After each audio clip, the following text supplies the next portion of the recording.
Assalamualaikum warahmatullahi wabarakatuh. Selamat siang dan salam sejahtera. Kami ucapkan terima kasih kepada seluruh peserta dari Dolan seri ke-78 pada hari Senin tanggal 8 Juli 2024. Pada hari ini kami mengundang dari Himpunan Bedah Toraks Kardiovaskular Indonesia dengan topik tetralogi overload. Pada hari ini yang akan dimoderasikan oleh Dr. Linda Astari, spesialis dermatovenerologi, subspesialis dermatologi tropis yang merupakan sekretaris program studi spesialis 1 dermatologi dan venerologi, dengan narasumber Dr. Arif Rahman Hakim, spesialis bedah toraks dan kardiovaskular, subspesialis JPK, konsultan, dan Dr. Hari Daswin Pagahgiri, MKTIN, spesialis bedah torak dan kardiovaskular. Pada hari ini kita akan bahas mengenai tetralogi overload dan kami persilakan kepada Dr. Linda untuk memulai webinar kita pada hari ini. Terima kasih. Terima kasih Dr. Charles untuk perkenalannya. Assalamualaikum warahmatullahi wabarakatuh. Selamat sore para peserta webinar Dolan ID Surabaya. Berjumpa kembali pada sore hari ini tanggal 8 Juli ya 2024. Pada kesempatan kali ini Dolan ID Surabaya akan mengangkat topik tetralogi of fellow dengan mengundang dua narasumber kita yang berasal dari Perhimpunan Bedah Toraks Kardiak dan Vaskular ya Indonesia, yang tadi mungkin sudah disebutkan oleh Dr. Charles. Yang pertama ada Dr. Arif Rahman Hakim, spesialis bedah toraks, kardiak dan vaskular, subspesialis JPK konsultan, dan Dr. Hari Daswin Pagahgiri, MKTLIN, spesialis bedah torak, kardiak dan vaskular. Keduanya beliau berdua ini adalah staf Departemen KSM Bedah Toraks Kardiak dan Vaskular FK UNER RSUD Dr. Sutomo Surabaya. Mungkin sebelum kita memulai webinar Dolan ID pada sore hari ini, saya sapa dulu ya Dok untuk kedua narasumber kita pada sore hari ini. Yang pertama ini yang baru terlihat Dr. Hari Daswin nih. Selamat sore Selamat sore. Dokter. Iya, Terima kasih perkenalannya dok tadi. ya. Terus Selamat juga datang Dok. Iya. kasih juga kesempatannya kami diberi kesempatan untuk berbincang-bincang sedikit tentang tetralogi overload. Iya, terima kasih juga Dok atas kesediaannya ya Dok untuk bisa mengisi acara webinar Dolan ID Surabaya yang sudah rutin kita selenggarakan setiap hari Senin pukul 15 sampai 16 waktu Indonesia Barat. Dan pastinya dengan topik-topik yang berganti dan dengan topik-topik yang menarik dan mendatangkan narasumber yang ahli di bidangnya. Baik, terima kasih Dokter Hari untuk sapaannya. Untuk yang narasumber berikutnya, Dokter Arif Rahman, apakah sudah bergabung, Dok? Dokter Arif ini teman saya MKDU nih. Dokter Kebetulan Arif, ini dok mungkin beliau masih ini kah, Dokter Hari? Mungkin masih sedang operasi atau apa ya, Dok? Mungkin ya. kebetulan ada operasi jantung juga dok di Sutomo dan Oh, gitu. biasanya kan jam segini udah selesai, cuma ini kebetulan agak sulit jadi sedikit memanjang dok. Cuma Oh, begitu. Baik-baik. Mungkin nanti akan segera bergabung dengan kita mungkin ya, Dok. Nanti setelah selesai apa namanya beliau menyelesaikan operasi ya, Dok ya. Baik, terima kasih Dokter Hari untuk penjelasannya. Jadi para peserta webinar Dolan ID Surabaya, nanti mungkin kita akan membahas nih tentang tetralogi overload dengan para narasumber kita. Apabila para peserta Dolan ID ada pertanyaan yang ingin diajukan kepada narasumber, silahkan menuliskan pertanyaan di kolom Q&A ya, disertakan dengan ditujukan kepada siapa untuk pertanyaannya. Baik, sebelum kita mungkin menginjak pada diskusi ya, Dokter Hari, barangkali untuk pengantar nih Dok, untuk apa namanya penjelasan awal. Sebenarnya bagaimana sih Dok untuk tetralogi overload sendiri itu mungkin definisinya ataupun gejala-gejalanya. Barangkali kan ini teman-teman yang dokter umum mungkin ya Dok, atau dari yang dokter spesialis lain mungkin sudah lama nih mungkin zaman dulu sekolah kedokteran ya Dok ya mungkin dapat materinya. Nah kemudian mungkin refresh lagi nih Dok, apa sih sebenarnya tetralogi overload dan bagaimana gejala-gejala yang menyertai begitu. Silahkan Dokter Hari. ya terima kasih dok. Ya, ini mungkin di Dolan ini kita lebih banyak diskusi ya, Dok, Ya, betul, berbincang-bincang. Dok. Ya, jadi mungkin sedikit saja dari saya, cuma overview singkat aja, karena sebenarnya mungkin sudah pernah disampaikan saat kuliah S1. Ya, Nah, betul, Dok. mungkin kita refreshing aja sedikit dulu tentang teratologi of Fallot. Kami dari SMF Bedah Torak Kardiak Vaskular di RSUD Dr. Sutomo, FK UNER. Ada Dr. Arif, senior saya, dan juga Dr. saya Hari. Jadi tetralogi of Fallot ini apa sih? Ya mungkin saat kita S1 atau dokter-dokter kuliah dulu, mungkin yang kita ketahui tetralogi Fallot ini ada 4 kelainan utama ya, yaitu adanya VSD yang besar, juga adanya RVOT obstruction atau pulmonal stenosis, kemudian adanya overriding aorta, dan juga right ventricular hypertrophy. Di mana tetralogi of Fallot ini dikatakan bahwa ini adalah penyakit kelainan kongenital yang sianotik tersering, gitu ya, Dok. Di mana kalau kelainan jantung bawaan pada anak itu kurang lebih dikatakan 9 dari 1.000 kelahiran, Dok, untuk seluruh kelainan jantung bawaan. Di Indonesia diperkirakan ada 43.000 kasus kelahiran jantung bawaan per tahun.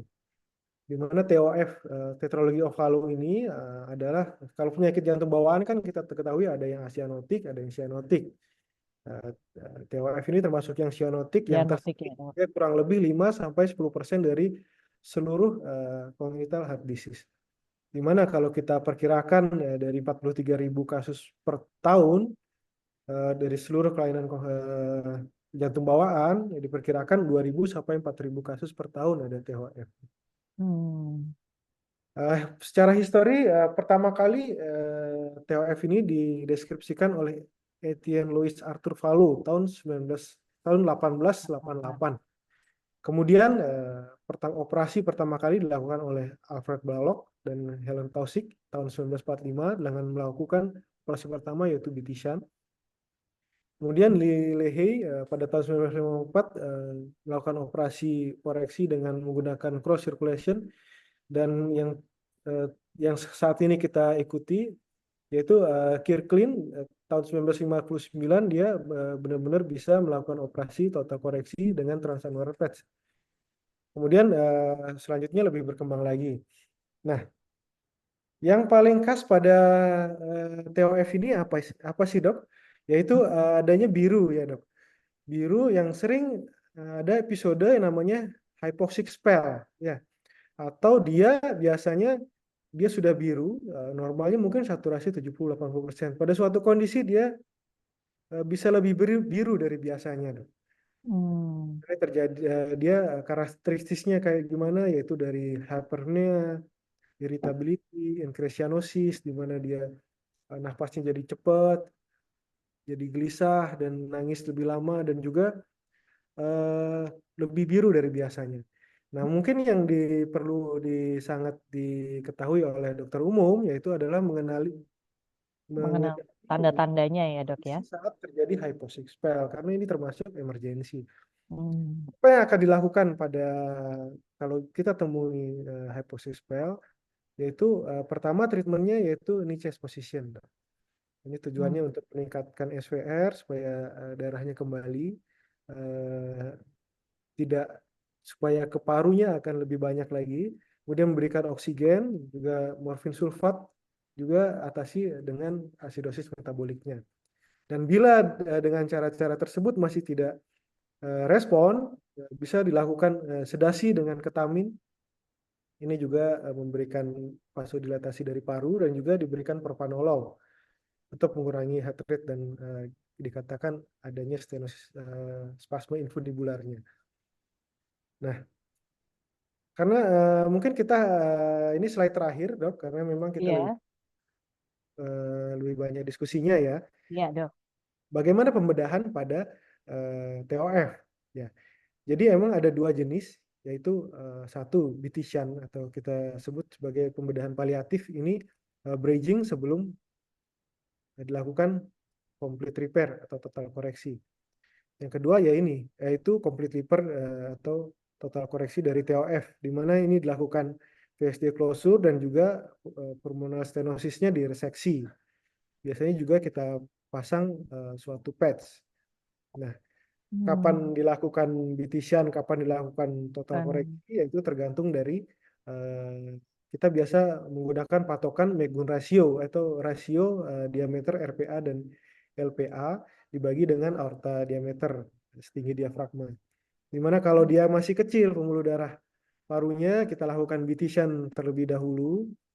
Kemudian selanjutnya bila sudah growing, udah pulmonal megunnya udah bertambah, baru kita lakukan total koreksi, yaitu tutup VSD-nya dan juga reseksi pulmonal stenosisnya. Mungkin di BTKV, HBTKV juga kita punya guideline yang lebih lengkap, mungkin bisa Algoritma gitu ya dok ya. Ya. Tapi secara umum ya begini dok, ya memang dilakukan BT-shunt atau total koreksi. Mungkin secara singkat itu dulu, kemudian kita lanjut ke tanya jawab, ya dok. Baik, terima kasih Dokter Hari untuk pengantarnya ya dok ya.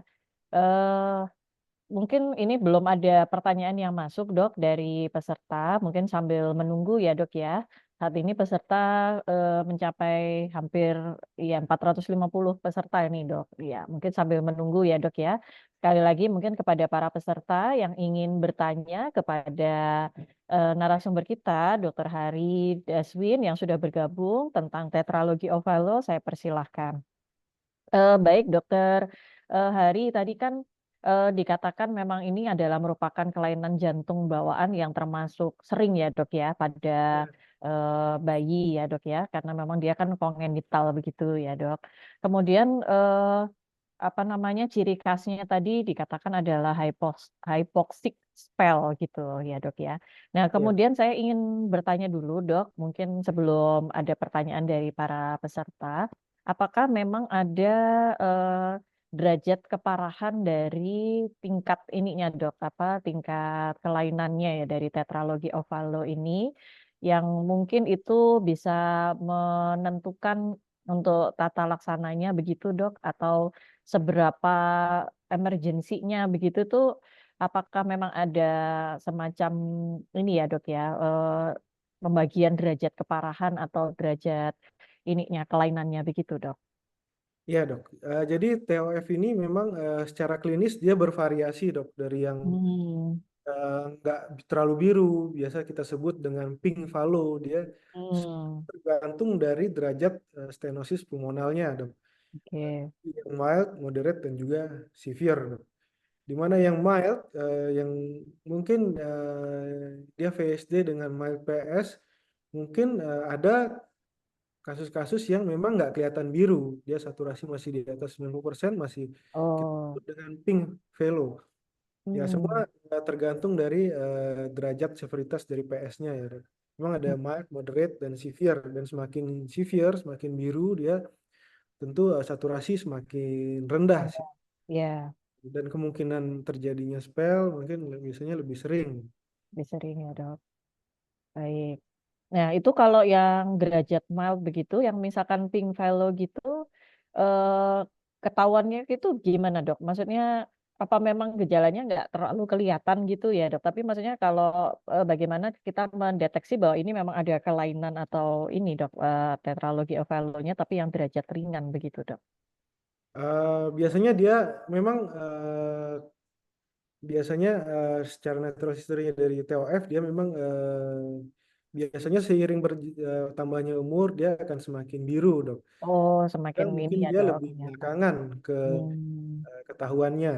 Oh, oke. Mungkin baru mengeluhkan sesak atau ada keluhan di usia-usia lebih, lebih gede gitu dok Di dibanding yang usia yang lebih ini ya dok ya, yang sudah lebih bertambah begitu ya dok. ya. Oke. Nah kemudian kalau untuk apa namanya, tadi berarti ada yang mild, moderate, severe gitu ya dok. Mungkin ini teman-teman di Vaskes gitu kan mungkin lebih ini ya dok ya, harus lebih aware untuk mengenali gejalanya tadi ya dok ya. Barangkali nanti mungkin untuk yang bayi itu setelah bayi baru lahir itu biasanya ya kalau yang tipenya berat pasti udah langsung kelihatan ya dok ya, langsung Iya. ini gejalanya sudah langsung tampak ya dok ya. Ya memang kadang TOF itu juga eh, kadang nggak muncul langsung saat lahir, dok. Hmm, Banyak juga yang memang setelah sebulan 2 bulan setelah agak usia gedean satu sedikit dua baru mulai bulan. kelihatan biru atau dia baru mulai aktivitas baru Hmm, kelihatan birunya gitu, dok. Tapi hmm, mungkin dari awal bayi itu bisa dicek paling ringan dengan ya pulse oximetry, dok. Dari saturasi hmm. yang nggak sampai 100% itu mungkin kita udah Ada kecurigaan gitu ya 100% dok. kita bisa curiga memang adanya suatu kelainan jantung bawaan gitu. Iya, iya. Oh, baik-baik, Dok. Ya, kadang-kadang kan soalnya mungkin kan kalau apa teman-teman di fase 1 mungkin ya, Dok, dengan fasilitas yang mungkin tidak terlalu apa ya, tidak terlalu eh, bagus atau mungkin belum terlalu lengkap gitu ya. Barangkali kan mungkin dengan kondisi yang ada atau peralatan yang ada itu bagaimana mungkin bisa mencurigai gitu ya. Kalau memang mungkin ada kayak semacam kelainan jantung bawaan begitu ya, Dok ya. Baik, Ya, Dok.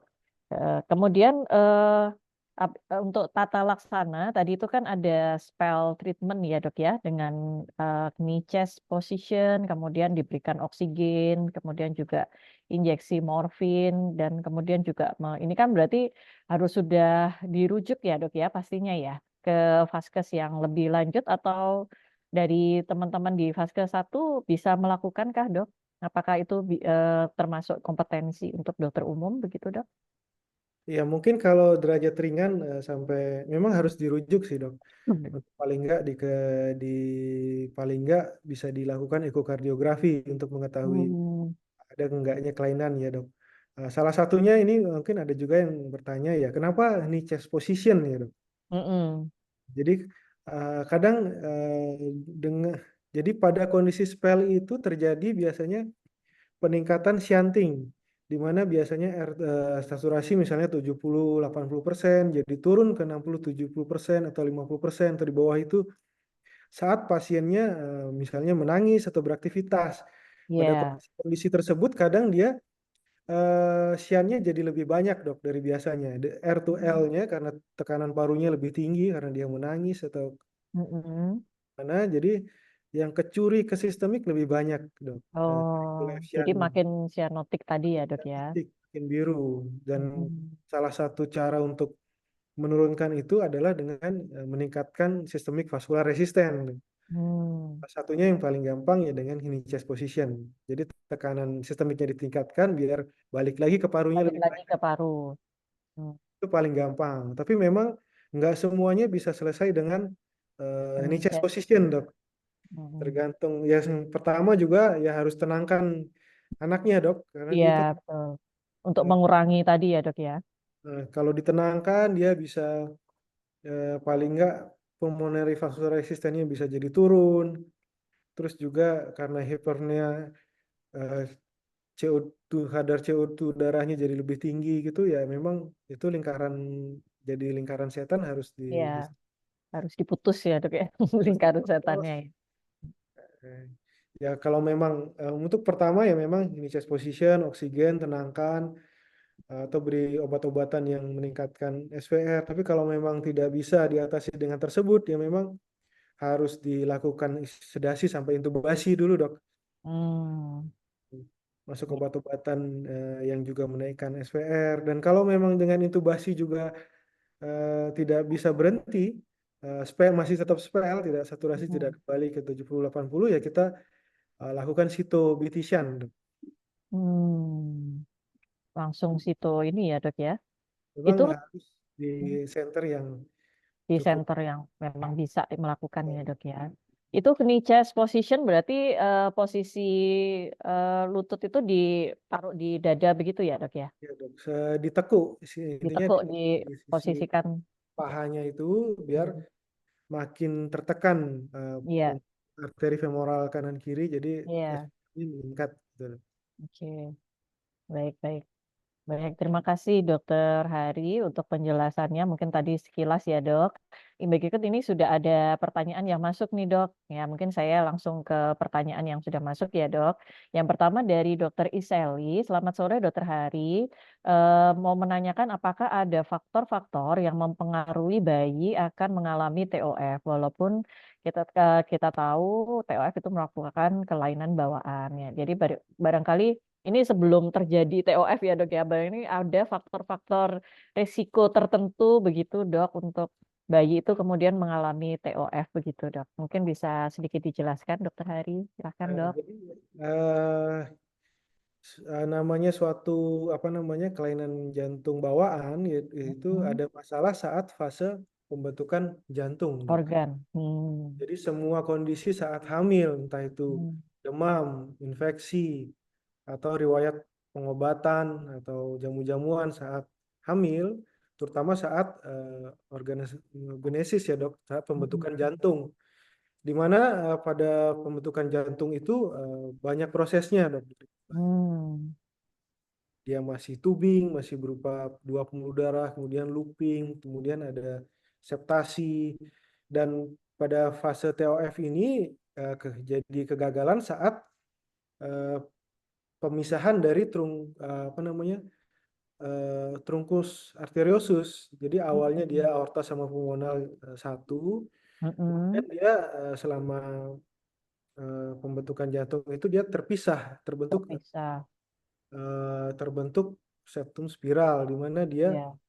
eh, ada masalah di saat fase itu, di mana mungkin pulmonalnya mendapat lebih kecil, lebih sedikit daripada yang aorta, sehingga terjadinya Oke, PS, itu ya tadi VA. stenosis, jadi Ya. lebih kecil. Hmm. Jadi ya semua kondisi yang terjadi saat Yang kehamilan, mempengaruhi atau mengganggu saat itu ya dok ya, pada saat hamil ya dok ya. hamil itu yang faktor resiko untuk terjadinya kelainan jantung bawaan, gitu dok. Oke, oke. Jadi mungkin sangat penting memang ya dok pada saat hamil itu memang betul-betul dijaga ya dok ya, baik dalam segi obat-obatan yang masuk, kemudian mungkin juga pengaruh dari apa kondisi sistemik ya secara keseluruhan begitu ya dok, yang mungkin bisa mempengaruhi kondisi janin ya atau pada saat proses pembentukan organ ataupun proses-proses yang lain. Ya. Baik, terima kasih Dokter Hari untuk penjelasannya. Mudah-mudahan sudah cukup jelas apa yang disampaikan Dokter Hari. Berikutnya pertanyaan dari Dokter Setia Bayu Kurniawan, Dok. Ini mungkin ada beberapa pertanyaan ya, Dok ya. Mungkin yang pertama dulu, apakah ada batas minimal usia untuk pasien dilakukan tindakan surgery? Dan kemudian setelah dilakukan tindakan surgery, apakah ada treatment-treatment tertentu atau hal-hal yang harus dihindari sehingga kita bisa edukasi kepada orang tua pasien. Dan yang ketiga, izin bertanya di luar konteks materi, tahun lalu saat MCU didapatkan katup mitral saya cuma satu, jadi sisi satu buntung, sisi satunya 2 kali lebih panjang dari ukuran normalnya. Saat ini tidak ada keluhan, apakah perlu ada pengecekan rutin? Jadi mungkin yang dua pertanyaan tadi terkait untuk tindakan surgery untuk TOF ya dok. Nah yang ketiga ini sepertinya mungkin kasus yang dialami dokter Setia sendiri ya dok ya. Ternyata katup mitralnya katanya cuma satu gitu. Sisi satunya 2 kali lebih panjang dari normal, yang satunya seperti buntung begitu. Tapi tidak ada keluhan. Ya, baik. Mungkin saya persilakan Dokter Hari, mungkin bisa dijawab pertanyaan yang pertama dulu. Ya, dok. Jadi untuk batas usia minimal sebenarnya total koreksi bisa dilakukan as early as 3 sampai Possible. 4 bulan gitu. Dikatakan Hmm. seperti, dan mungkin idealnya di usia 1 sampai 2 tahun ya, dok. Tapi bisa tidak menutup kemungkinan di usia lebih muda, tergantung kondisi saat pasien datang. Dan kalau yang kemudian setelah dilakukan tindakan operasi, treatment tertentu, ya pertama tetap masih kita evaluasi ya dok, karena dia jantungnya perlu waktu untuk adaptasi. Biasanya tetap kita berikan obat-obatan seperti furosemid untuk mencegah dekom, juga propanolol, dan juga ya idealnya tetap pasca operasi evaluasi minimal sebulan setelah operasi diinfo ulang, dan 6 bulan setahun setelahnya ya.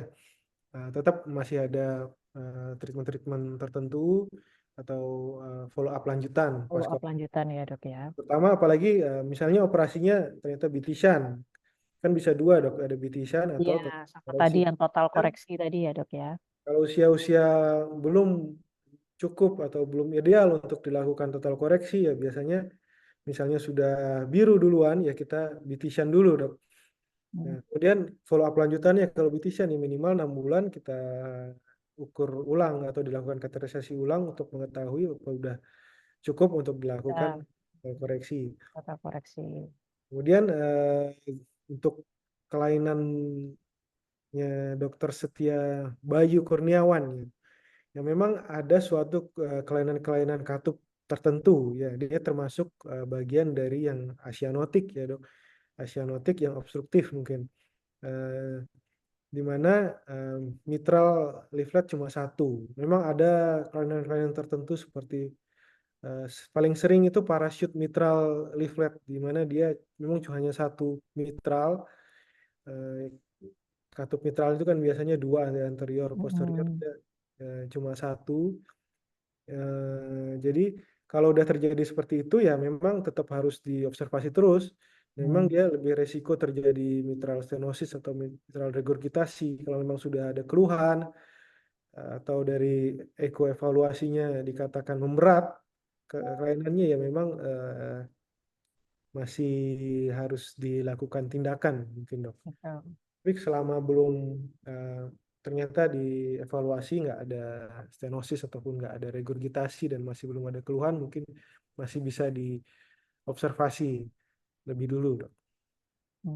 Tapi tetap ini ya dok ya, maksudnya tetap ada pengecekan secara rutin mungkin ya dok ya, untuk lebih amannya begitu ya dok. Maksudnya nggak menunggu sampai nanti ada keluhan, takutnya kan nanti mungkin karena lama nggak pernah ngecek lagi, terus tiba-tiba udah timbul keluhan, mungkin ya mungkin lebih khawatir ya dok. Jadi mungkin lebih amannya tetap rutin mungkin ya dok, walaupun mungkin dengan durasi waktu ya berapa bulan sekali begitu ya dok ya. Ya, baik. Terima kasih Dokter Hari. Kemudian ini pertanyaan berikutnya dari Dokter Hendrikus Ardiwilopo.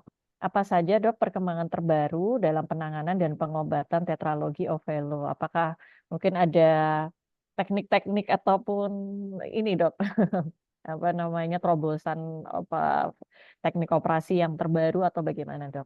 Ya. Ya, sebenarnya banyak sekali kalau memang kita mau tahu lebih dalam lagi tentang tetralogi ovalo ya dok. Memang Oke. kalau mungkin Dokter Hendrikus ini sepertinya sedikit tertarik Tertarik. Gitu. TKV ya dok. Jadi banyak sih dari TOF sendiri mungkin ada yang banyak jenis kelainannya juga dok. Ada yang TOF dengan yang RVOT-nya bagus, ada yang dengan koroner yang melintang, atau ada yang tidak terbentuk sama sekali katup. Ya, jadi banyak teknik-teknik tertentu yang sesuai dengan pasien tersebut. Dan juga untuk BT-shunt ini juga ada perkembangan terbaru secara endovaskular, terkadang tidak selalu dilakukan BT-shunt, bisa dengan PDA stenting. Kalau misalnya masih kecil sekali ya dok, kemudian bisa dilakukan lewat kateterisasi, biasanya dilakukan oleh kardiopediatri, itu dengan PDA stenting atau RVOT stenting dulu, kemudian baru dilanjutkan ke total koreksinya. Dan teknik operasi di total koreksinya pun juga ada banyak, dari Ada yang banyak ya dok. ada yang secara sederhana dengan transanular patch, atau juga ada yang dengan misalnya dengan membuat konduit RV to PA, dibuat seperti katup buatan dengan konduit karena memang tidak bisa direseksi daerah situ.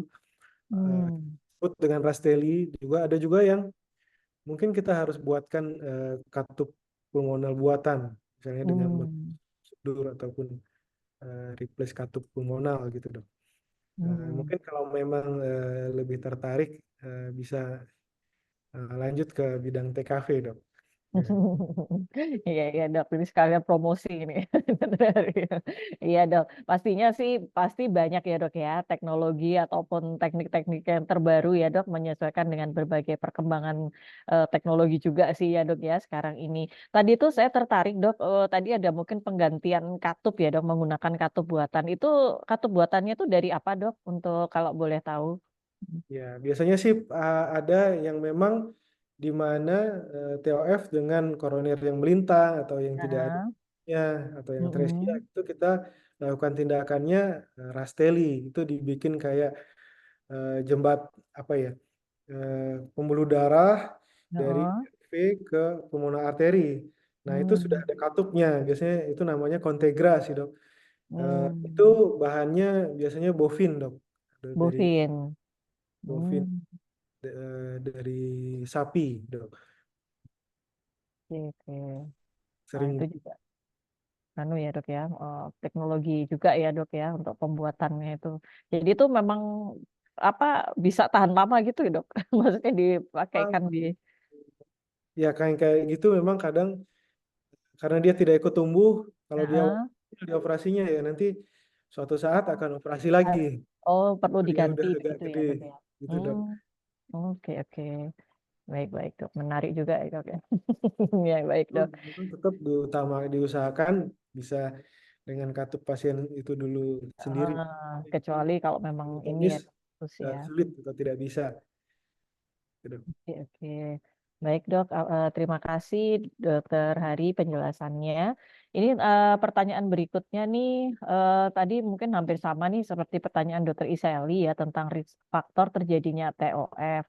Sekiranya apakah faktor genetik dan lingkungan apa saja yang bisa menyebabkan? Kalau secara genetik, apa ada pengaruh dok? Maksudnya gen-gen tertentu begitu dok? Atau memang murni tadi apa namanya terjadinya gangguan pada proses organogenesis selama kehamilan itu, Dok?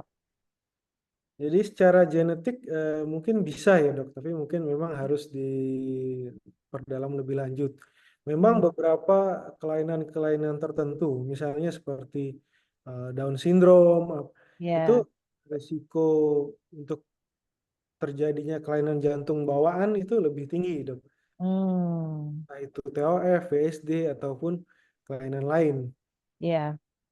Dan faktor lingkungan yaitu dari ya masalah selama kehamilan dok, mungkin memang Ya. masih ada masih bisa diteliti lebih lanjut faktor-faktor lingkungan seperti eh, merokok, Polusi gitu ya, mungkin Dok ya, polusi rokok. mungkin masih bisa mungkin saat ini mungkin belum terlalu kelihatan dok, tapi masih mungkin untuk dilakukan penelitian untuk mengetahui apakah faktor-faktor Pengaruhnya. tersebut berpengaruh juga saat kehamilan. Hmm. Pada saat ibu hamil ya, Dok ya. Baik, baik. Terima kasih, Dokter Hari. Nah, berikutnya nih dari Anonimus nih, Dok, bertanya kalau misalkan bayi yang sudah dioperasi total repair tadi, total koreksi mungkin maksudnya ya, Dok ya, apakah memerlukan operasi lagi nanti saat dewasa, Dok?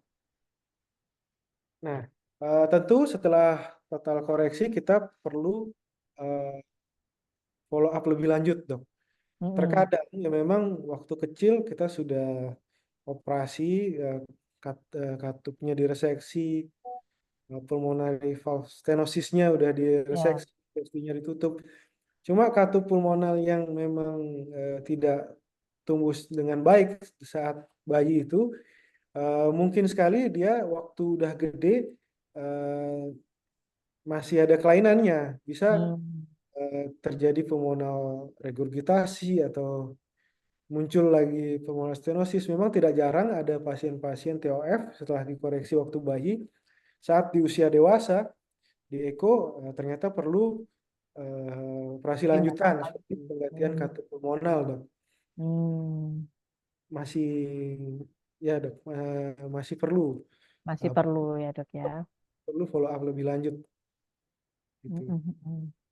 Biasanya tuh berapa tahun, Dok? Maksudnya setelah operasi pertama gitu, apakah ada rata-rata ininya, Dok? Kira-kira mungkin setelah Hmm. 10 tahun kemudian atau 5 tahun kemudian itu perlu apa? Perlu operasi lanjutan atau bagaimana? Atau memang ya tergantung dari tingkat kelainannya begitu, Dok?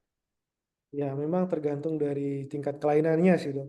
Jadi paling Hmm, tidak ya setelah operasi ya minggu-minggu pertama memang kontrol dulu kontrol dulu. perkembangan. Dan Heeh. sebulan biasanya kita eko ulang dulu, evaluasi. Bila sebulan evaluasinya bagus, biasanya lanjut 6 bulan sekali, Dok. Ikut Iya. lihat perkembangan kelainan katupnya. Jadi kalau memang dia sudah mulai ada ternyata katupnya bermasalah ya memang eh, udah sampai apa mengganggu, ada simptom, ada gejala yang memang harus dilanjutkan lagi, Dok. Gitu. Hmm. Oh gitu ya, Dok. Jadi maksudnya nggak sampai lama banget ya, Dok, memang ya. Maksudnya Ya, memang, memang nggak semua sih, Dok. oh, Nggak banyak terus terang yang dilakukan operasi kedua setelah mm-mm, koreksi. Cuma mm-mm. ya memang beberapa kasus bisa Iya. bisa Hmm. jadi eh, gangguan lain saat besar, misalnya seperti pulmonary valve regurgitasi, itu, Dok, yang paling sering.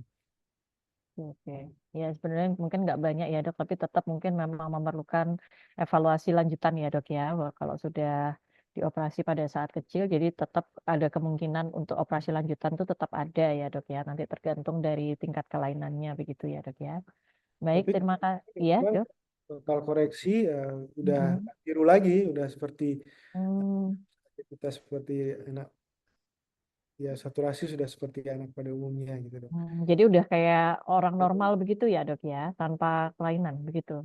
berat Hmm. badan mulai lebih naik gitu, Dok. Hmm. Ya, ya, ya. Jadi udah memang udah biasa ya, Dok, ya, udah sehari-hari udah seperti orang anak-anak normal layaknya biasanya ya, Dok, ya. Baik, baik. Baik. Baik. Jadinya pasti memang total koreksi ini kalau memang bisa dilakukan pada kasus yang mungkin yang tadi ya, Dok, memenuhi syarat untuk dilakukan total koreksi pasti akan sangat sangat membantu sekali pastinya ya, Dok, ya. Hmm. Iya. Baik, Dok. Berikutnya ini juga dari Anonimus, Dok. Mohon izin bertanya untuk pasien yang tadi dikatakan pink fellow, bagaimana cara mengetahui bahwa pasien tersebut mengalami TOF? Apakah dapat terdeteksi dengan pemeriksaan fisik atau bagaimana, Dok? Ya, ini tadi sempat saya tanyakan juga ya, Dok, ya. Tapi Ya, monggo mungkin diulangi lagi, Dok. Tadi mungkin paling gampang ya dengan ya, itu, Dok, dengan auskultasi, dengan pemeriksaan jantung ya, Dok. auskultasi ya, Murmur. Dok. Kalau memang udah ada murmur, yang mungkin Hmm, harus di follow up lebih lanjut lagi untuk dilakukan ekokardiogram. pemeriksaan lebih lanjut ya, Dok, ya. Paling gampang ya dengan stetoskop terdengar murmur, atau Hmm. ya dengan pulse oximetry diperiksa saturasinya, Dok. Kalau dia nggak bisa aja dengan pink fallow ini kadang-kadang saturasi 90-95 biasanya, Dok. Dan Oh, masih belum oke. kelihatan biru, Biru, heeh. ya udah ada penurunan sedikit dari saturasinya, udah Hmm, normal. baik, baik, Dok. Ya, jadi tadi mungkin tadi saya juga sudah sempat menanyakan ke Dokter Hari pada awal tadi ya. Jadi mungkin untuk sejawat dokter bisa melakukan pemeriksaan ini tadi ya, Dok, dengan stetoskop, mungkin adanya murmur atau pulse oximetry ya, Dok. Walaupun mungkin masih dalam range normal, tapi mungkin sudah ada sedikit penurunan begitu ya, Dok, ya. Nah, itu nanti. Tapi tadi itu makin lama tadi pasti bertambahnya usia makin ini ya, Dok, ya, Biru, tampak Dok. gitu ya gejalanya ya.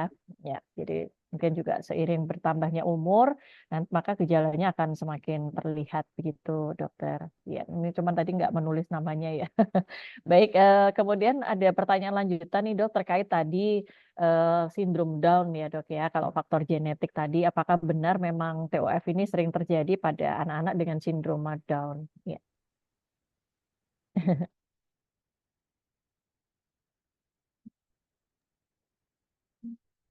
ya. Ya, kalau sindrom Down ya memang sering disertai dengan kelainan kelainan jantung bawaan lain ya, walaupun dia nggak selalu TOF, Dok. Nggak selalu TOF ya, Dok, ya. Cuma saya juga berapa persennya masih belum, nanti saya mungkin cari lagi literatur lebih lanjut, tapi kelainan-kelainan tertentu seperti sindrom Down atau biasanya juga kalau pasien-pasien dengan kelainan-kelainan misalnya kelainan kongenital lain perlu juga Ya. dievaluasi adanya kelainan jantung bawaan. Hmm. Ya, ya. Karena memang apa biasanya kan kalau berupa sindrom itu kan memang kumpulan gejala ya dok ya. Jadi kan mungkin kita perlu memantau juga adanya kelainan bawaan lain gitu ya selain pada organ yang utamanya begitu ya dok ya atau mungkin Kan kurang lebih sekitar 50% pasien dengan sindrom Down itu Mm-mm. disertai dengan kelainan jantung bawaan, dok. Oh, oke. Jadi cuma Apa bervariasi. saja tapi nggak selalu TOF tadi ya dok ya. Bisa yang lain juga ya. Hmm. Oke, ya, ya. Baik, terima kasih Dokter Hari. Mungkin mudah-mudahan Dokter Wellington Tasman bisa ini ya dok, sudah cukup jelas. Dokter Tasman ini anu loh dok, apa pengikut setia Dolan ini. Dari yang apa sejak tahun pertama Dolan itu beliau selalu mengikuti, selalu ikut webinar Dolan ID dan selalu aktif bertanya. Ya, terima kasih Dokter Tasman atas partisipasinya dan juga pertanyaannya. Baik, kita menginjak pada pertanyaan berikutnya ya, Dok. Bagaimana prognosis anak-anak yang sudah dilakukan operasi? Apakah bisa tumbuh kembang sesuai usianya? Ya, tadi mungkin sudah sempat disinggung juga ya, Dok ya. Silakan Dokter Hari, barangkali mungkin lebih diperjelas. Prognosisnya cukup baik sih dok untuk TOF yang dilakukan eh, total koreksi. Dikatakan bahwa 25 year survival rate-nya bisa 90% dok, 90 sampai Hmm. 95%. Hmm. Jadi Jadi, tapi memang masih ada yang stage repair. Jadi eh, akhirnya dilakukan operasi kembali. hmm, Dan, setelah 25 tahun ya dok, yaitu dengan penggantian katup atau yang memang tidak dilakukan kelainan katup. Ya, secara umum katanya sih sekitar 90-95% gitu dok. 25 year survival rate-nya. 25 years-nya ya, Dok ya. Baik-baik. Jadi memang sebetulnya dengan apa perkembangan teknik operasi dan juga teknologi pastinya sekarang untuk survival rate-nya sudah lebih lama ya dok ya. 25 tahun gitu ya dok ya. Yang pada 90% kasus. Jadi Ya. jadi tadi juga Dokter Hari kan menyampaikan bahwa setelah dilakukan operasi untuk yang total koreksi tadi juga bisa tumbuh kembang seperti layaknya anak-anak yang normal ya dok ya. Iya. Baik, walaupun mungkin nanti tetap memerlukan apa namanya monitoring gitu ya dok untuk melihat progres dari ininya ya dok hasil operasinya. Baik, berikutnya dok pertanyaan dari masih anonimus juga nih dok. Izin bertanya untuk kasus operasi jantung pediatrik, saya pernah baca Ten Commandments. Apakah syarat ini berlaku untuk semua operasi jantung pediatrik atau syarat yang harus dipenuhi untuk operasi jantung pediatrik apa saja ya dok secara umum gitu. Ya. Eh, Ten Commandments itu ya biasa kita pakai itu untuk syarat eh, gini khusus sih dok. Itu untuk Oh, Fontan, untuk kasus kasus tertentu, kasus oh, Fontan. oke. Nah, itu memang ada Ten Commandments. Tapi secara umum memang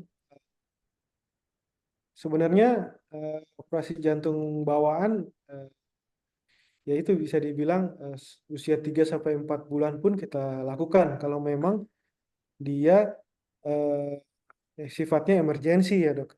Ya, Dan, tapi kalau memang dia masih bisa menunggu, masih elektif, ya mungkin lebih baik di usia preschool.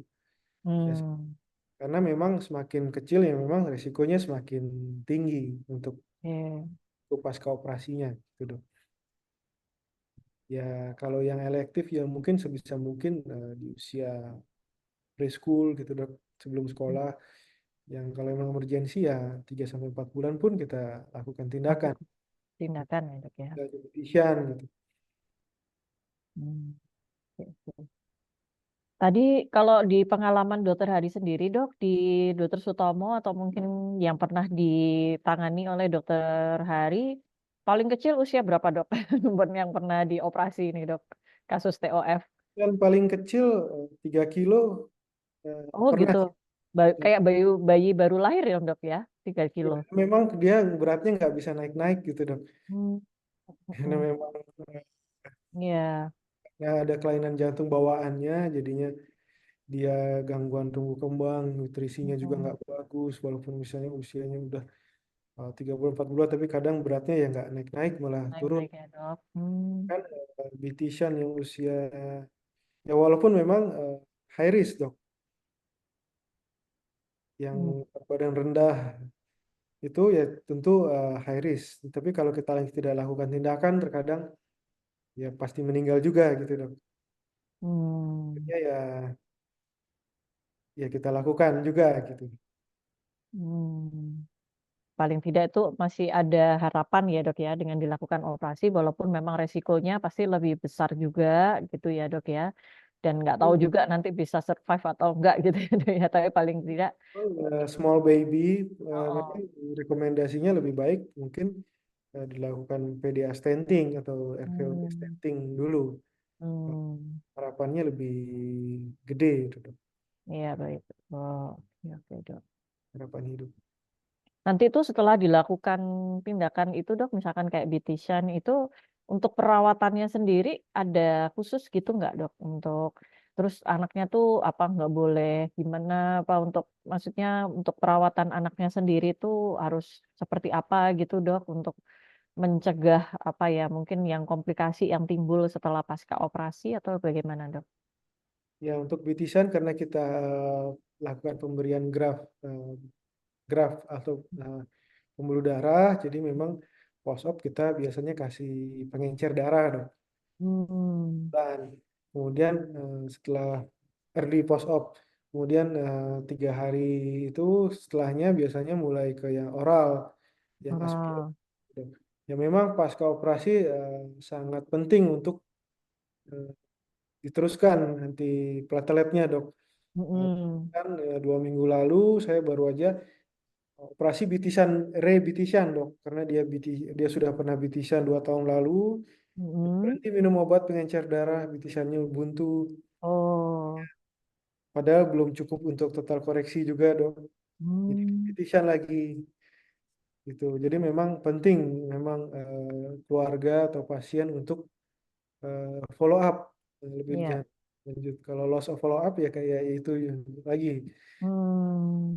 Jadi Mungkin kalau dia minum aspilatnya rutin atau pengencer antiplateletnya baik, seharusnya 2 tahun udah bisa total koreksi, tapi malah jadi bitisan lagi gitu dok. lagi. Oh, oke. Baru 2 minggu yang lalu ada Kasus seperti itu ya, Dok. kalian jadi sebenarnya gitu dok. Hmm, Hmm. gitu, Dok. Selain obat-obatan, ada perawatan khusus gitu nggak, Dok? Maksudnya untuk pencegahan infeksi atau apa? Nggak ya, Dok ya?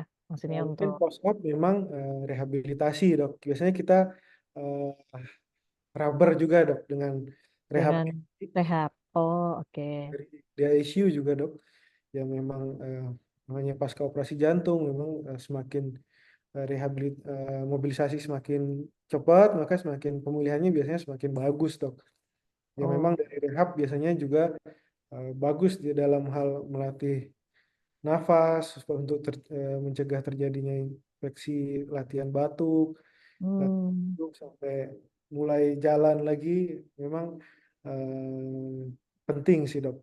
Eh, Oh, Rehabilitasi pasca operasi tersebut. hmm. Jadi memang ini ya, Dok ya.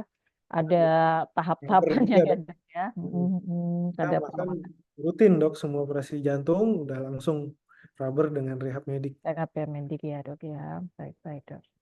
Ya jadi pastinya memang ini kalau untuk yang total koreksi tadi juga ini dok perawatannya juga atau Tetap lebih sih dok. lagi nih dok atau hampir sama nih dengan yang bitisan tadi Ya pasca hampir operasi total koreksi tadi dok. untuk rehabilitasinya ya memang hampir sama sih dok. Kalau Heeh. untuk obat-obatannya ya itu memang ada khusus-khusus misalnya seperti Hmm. bitisan dilakukan pemberian platelet. Kalau total Hmm. koreksi mungkin nggak perlu dok. Nggak perlu. Teman beautician juga memang harus dipantau tetap saturasinya lagi dok. Hmm. Tercapai target apa belum. Paling Hmm. nggak 70-80 itu masih bisa bertahan. Sampai Ya. itu pembuluh darahnya makin pulmoner arterinya makin gede untuk melanjutkan ke total koreksi lagi gitu dok. Memang Hmm. beda sesuai dengan by case, sesuai kasusnya. Case by case ya dok ya. Oke, baik baik dok. Baik, terima kasih dok. Jadi pada prinsipnya sih memang setelah BT-scan maupun total koreksi itu memang ada perawatan khusus ya dok ya, baik itu dari sisi obat-obatannya yang harus dikonsumsi dan juga rehabilitasi mediknya ya dok ya untuk kegiatan fungsi secara sehari-hari gitu ya dok ya. Baik, terima kasih Dokter Hari. Ini pertanyaan berikutnya, Dok. Ini dari Dokter Iseli bertanya lagi nih, Dok. Tadi kan untuk infeksi atau obat-obatan yang bisa menyebabkan pada saat apa paparan gitu ya, Dok, pada saat kehamilan atau yang menyebabkan gangguan organogenesis. Kira-kira kalau obat-obatan atau infeksi apakah ada khusus, Dok? Atau ada obat-obatan jenis ini atau mungkin infeksi virus atau apa yang khusus gitu, Dok, yang mungkin sering menyebabkan TOF ini dok begitu. Ya mungkin obat, ya kita ketahui memang ada obat-obatan yang teratogenik ya dok. Papagenik itu ya dok. Misalnya golongan-golongan dulu obat muntah, golongan talidomid kalau nggak salah, tapi Mhm. sekarang di stop, atau obat-obatan yang intinya menembus sawar darah plasenta itu kan ya dok. Jadi mungkin dokter Objin lebih tahu ya dok biasanya. Ya, Eh, Mungkin yang pasti paling enggak setiap kalau tahu kondisinya hamil, saat hati-hati dalam meminum obat. ya dok.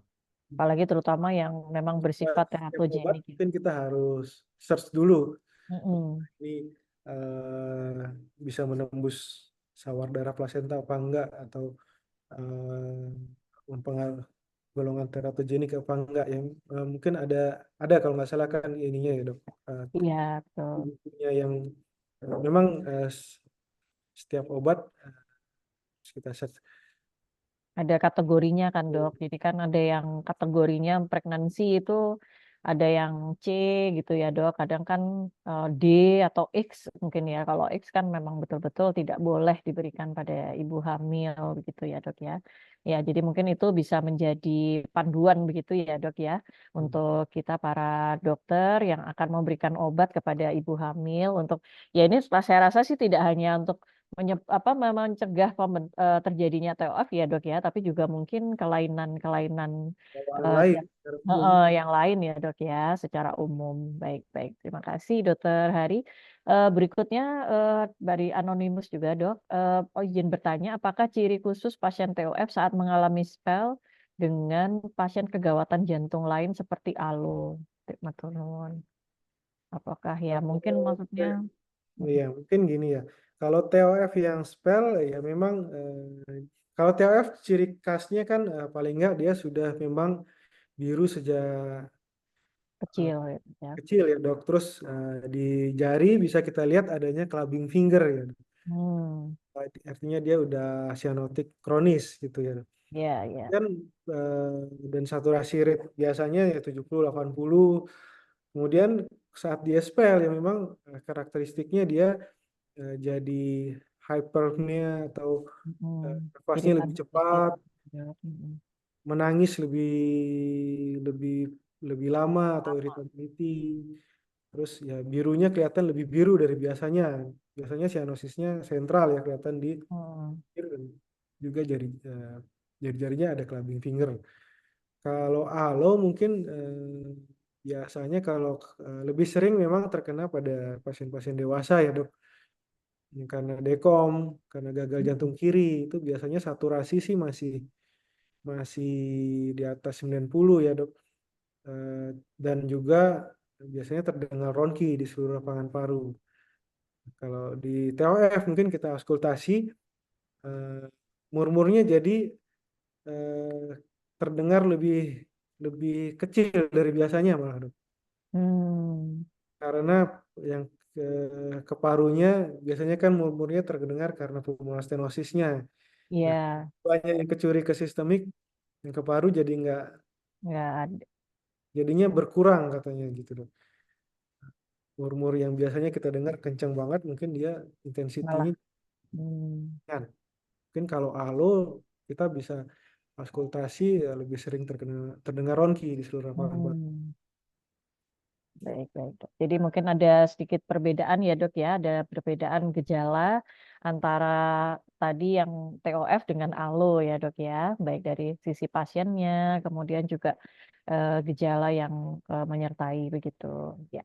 Terima kasih, Dokter Hari. Berikutnya ini mungkin ada pertanyaan terakhir. Izin bertanya, pada saat usia sekolah, apakah ada batasan olahraga bagi anak dengan TOF? Dan pos total koreksi olahraga apa saja yang masih diizinkan. Nah, ini kan mungkin masih usia sekolah begitu ya, Dok ya. Nah, itu apakah memang ada pembatasan aktivitas fisik begitu, Dok? Jadi ya intinya gini sih dok, kalau sebelum operasi ya intinya kurangi episode terjadinya spell gitu ya dok. Hmm, Nggak boleh terlalu capek yang bikin spell, karena kalau udah kondisi spell itu emergensi. Kalau nggak diatasi iya. segera meninggal gitu dok. Tapi kalau udah pasca operasi mungkin 2 bulan 3 bulan pasca operasi itu, karena kita biasa open heart kan kita belah dada ya dok. Kita butuh waktu untuk healing, tulang itu, tulang sternum bisa menyatu kembali paling nggak 2 bulan 3 bulan, ya nggak boleh aktivitas berat dulu dok. Hmm, Dan kalau sudah agak lama udah tulangnya nyatu, biasanya sih bisa aktivitas seperti pasien pada umumnya dok, ada anak-anak pada umumnya. hmm. Jadi nggak ada pembatasan ya, Dok ya. Kalau sudah, maksudnya udah pemulihan total gitu, tidak ada pembatasan ya, Dok ya. Sebelum operasi ya atau setelah bitisan gitu ya langsung, memang ya dihindari terjadinya spell, dan harus Hmm. tahu juga kalau kapan terjadi spell harus dia apakan gitu loh. Akan gitu ya, Dok. Baik, baik. Ya, jadi mungkin ini support sistemnya memang harus betul-betul paham begitu ya, Dok ya, dengan kondisi pasien. Jadi memang bisa meminimalkan kejadian-kejadian yang bisa memicu episode spell, dan juga mungkin tadi setelah pasca operasi masih ada proses pemulihan yang itu mungkin memang perlu membatasi ya, Dok ya, aktivitas fisik. Tetapi nanti kalau sudah betul-betul pemulihannya sudah recovery full gitu, mungkin sudah bisa beraktivitas seperti layaknya anak normal begitu ya, Dokter Hari ya. Baik. Baik, terima kasih Dokter Hari. Ini mengingat waktu juga ya, Dok ya, yang sudah hampir menunjukkan pukul 16. Mungkin ini sebelum saya kembalikan ke host kita Dokter Salmon, Dok, barangkali ada take home message ini, Dok, untuk terkait dengan topik kita pada sore hari ini yang mungkin bisa disampaikan kepada para sejawat peserta webinar Dolan ID Surabaya. Silakan Dokter Hari. Ya, jadi mungkin memang congenital heart disease ini kejadiannya banyak ya dok. Mm-mm. Katakan 40.000 kasus setiap tahun, dan di mana yang biru ini mungkin hanya 5-10%.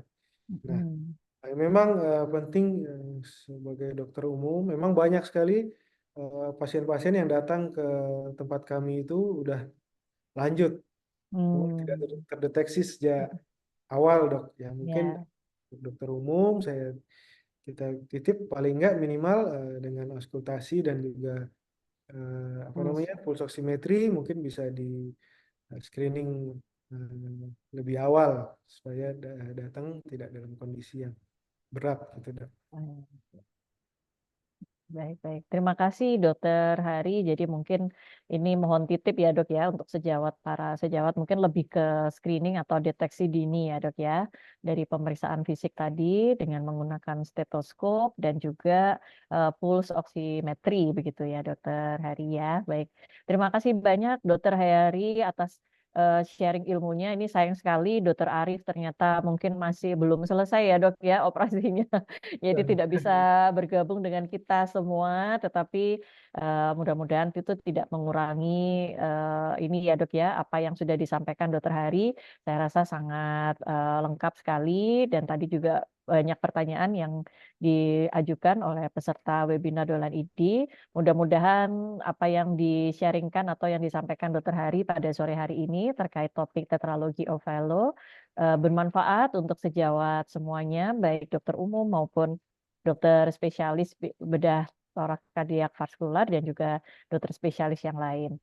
Baik, dengan demikian saya tutup untuk sesi webinar. Saya kembalikan kepada Dr. Salmon Charles selaku host pada sore hari ini. Silakan Dr. Charles, terima Terima kasih. kasih Dokter Linda atas moderasi pada hari ini.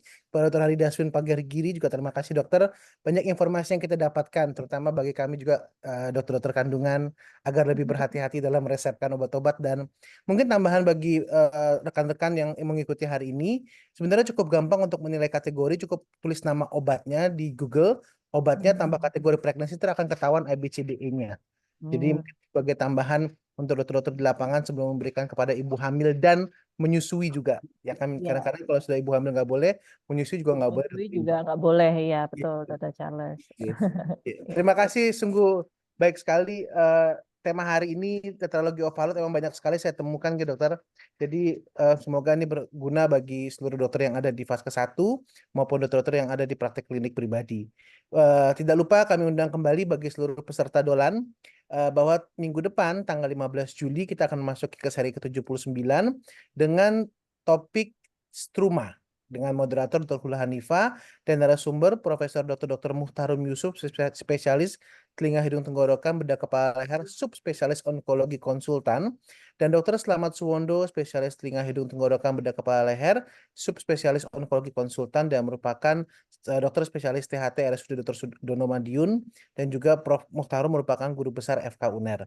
Dan kami undang di jam yang sama pukul 15 sampai 16. Dan terima kasih untuk semua peserta yang sudah hadir pada hari ini. Kami mohon maaf apabila kami ada kesalahan kata dan semoga apa yang kita berikan bermanfaat bagi semuanya. Wassalamualaikum warahmatullahi wabarakatuh. Waalaikumsalam. Terima kasih Dr. Hari.